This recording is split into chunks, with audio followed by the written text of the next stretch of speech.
Alright guys, so just a quick video. Just want to give my thoughts on nerfing and the buffing of certain weapons in the new weekly update. Finally, I remember I made a video about this. I made a video about them, what they need to do to fix PvP, and looks like they actually listened.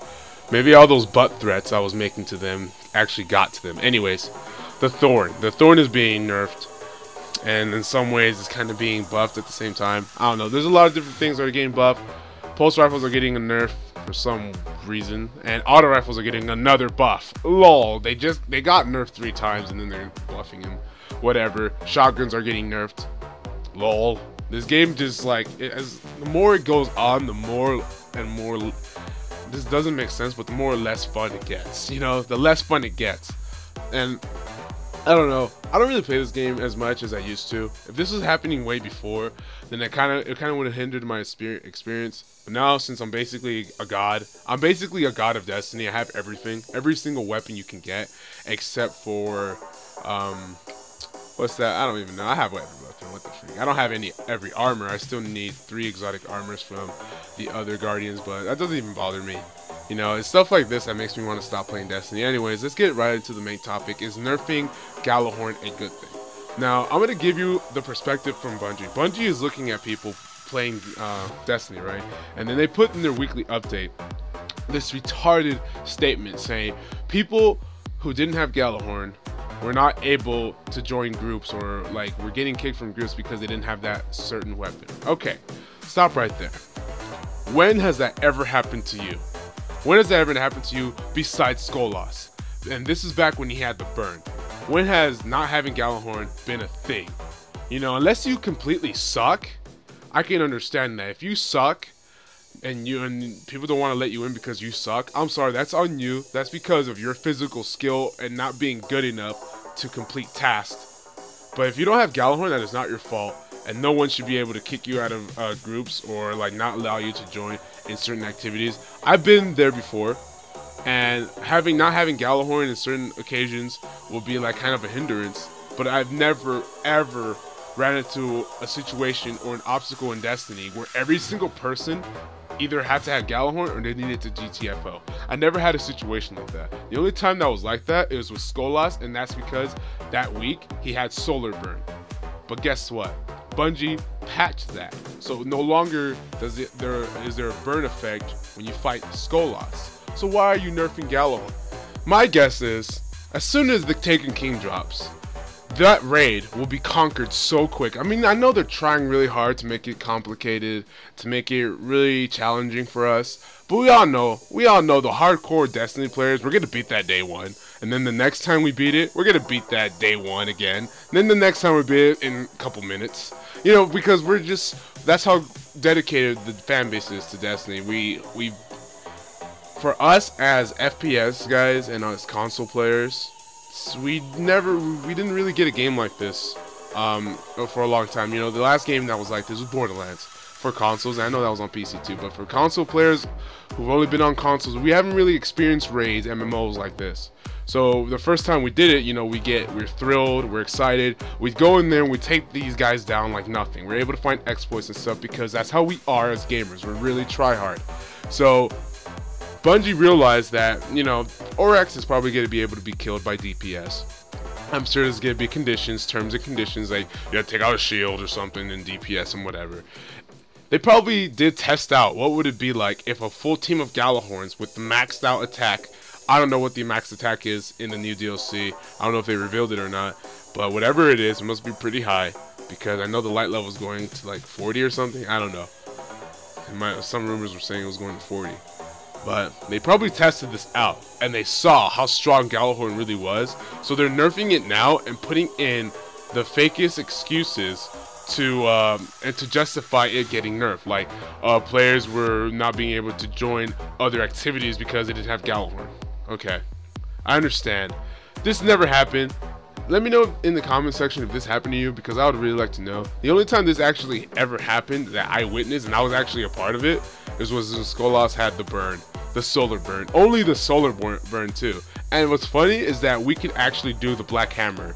We could just stun lock Skolas with the black hammer. So I don't understand. There was always ways around things.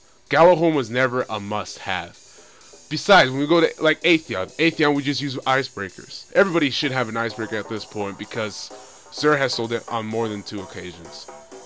Okay, Crota, you don't really need a Gjallarhorn, and I almost guarantee that you know at least 3 people with Gjallarhorn. All you need is 2 maxed out Gjallarhorns that are level 30, like 2 Guardians, level 34, maxed out Gjallarhorns. That would be enough to take down Crota. You know, that would be enough. So you mean to tell me that you're getting kicked out of activities, you're not being allowed to join activities with other players because you don't have a Gjallarhorn? When was that a thing? My guess is because you sucked and they used the excuse you don't have a Gjallarhorn because you just sucked that bad. I've used that, be like, oh, you don't have Gjallarhorn, when they really sucked because they don't play this game enough to get experience. And I'm sorry, you might have other things to do in life, that's cool. I'm sorry this game has been made to the point where we have to find out the best of the best. The strong survive. Bungie knew what they were doing. They should have nerfed this thing back when the Atheon was able to be beaten in 20 seconds on normal when the Vault of Glass was barely released. They were able to patch it then. They should have done it then. No. They saw how ridiculous it is that you can beat Aurochs, I bet you, and they're like, you know, we can't have this. And then they try to justify their actions. So, what is this in turn is it going to do? And what could they have done to avoid this unsettlement, you know? They nerfed hand cannons and nerfing pulse rifles. I really could care less because I knew hand cannons needed to be nerfed. A lot of people were saying just buff other weapons and stuff. No, that wouldn't be enough because the overpowerness of the hand cannons will still be around. I saw the stat thing. It's that 34% of all players in PvP equip Thorn. And you know what? I'm glad Thorn got nerfed. I'm glad hand cannons got nerfed because now we won't have a bunch of faggots running around with Thorn. That's good. Buffing auto rifles is a good thing. It's good. I'm happy. I don't play Destiny anymore, but this is good. So all those people who use hand cannons, those are the people who are butthurt because that's all they use was hand cannons. They didn't use pulse rifles, they didn't use scout rifles or auto rifles, they just use hand cannons. And I'm glad you guys are getting butthurt because now it'll stop you from playing this game. LOL. Anyways, I'm not upset about that. Gjallarhorn being nerfed, not upset about it. I don't care. It's just the reasons why they nerfed it. It was ridiculous. They're lying. They're getting their butt smacked. And they like it. And they don't like it at the same time. I'm not even making sense anymore because this is outraging me. Can't even make out full sentences or words because of the outrage I have right now. But yeah. Anyways, guys, that's all I have to say. You know, is it good nerfing Gjallarhorn? Probably not. They should have probably buffed the Word of Crota to where the cluster bombs track, or they buffed Dragon's Breath or something. You know, make another rocket launcher overpowered. I know they did the blast radius buff, or they're gonna do that to compensate, so you can use other rocket launcher. But that's still bullcrap. You know, that's complete utter bullcrap. You know, it doesn't make any sense for why they're nerfing Gjallarhorn. They want other people to use other heavy weapons.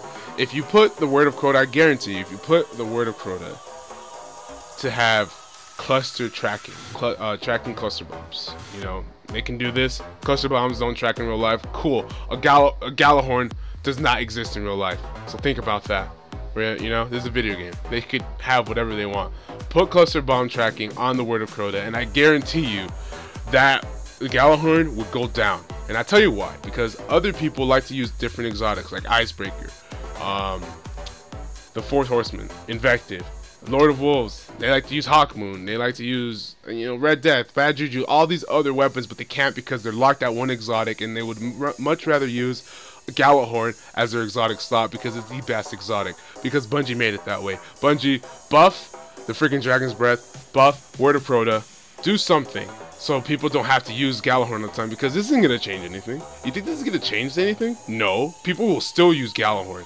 People are going to still use Gjallarhorn. That percentage will probably drop a little bit, but people will still use Gjallarhorn. Your goal here will not be achieved. Anyways, that's all I have to say. Nerfing Gjallarhorn, is it a good thing? Probably won't make a difference. That's the answer I have to say to you guys. It won't make a difference. People will still use Gjallarhorn if they have it. People will still get excited if they see it, and that will be the main thing people will look for in a character or in a player, because Gjallarhorn is one of the strongest things. It's actually the strongest weapon in my opinion. Any weapon you can put up against it, nope, I'm sorry, Gjallarhorn is just better. So anyways, that was my thoughts, guys. If you agree with me, that's cool. If you don't, that's cool too. I don't really care. I'm just voicing my opinion. Unscripted. Like, comment, and subscribe. If you don't, smack your butt. You already know the deal. I'll come to your house. I already have all your addresses down in my handy dandy jack-off system. So yeah, I'm coming for you, Bungie. I'm gonna slap your butt.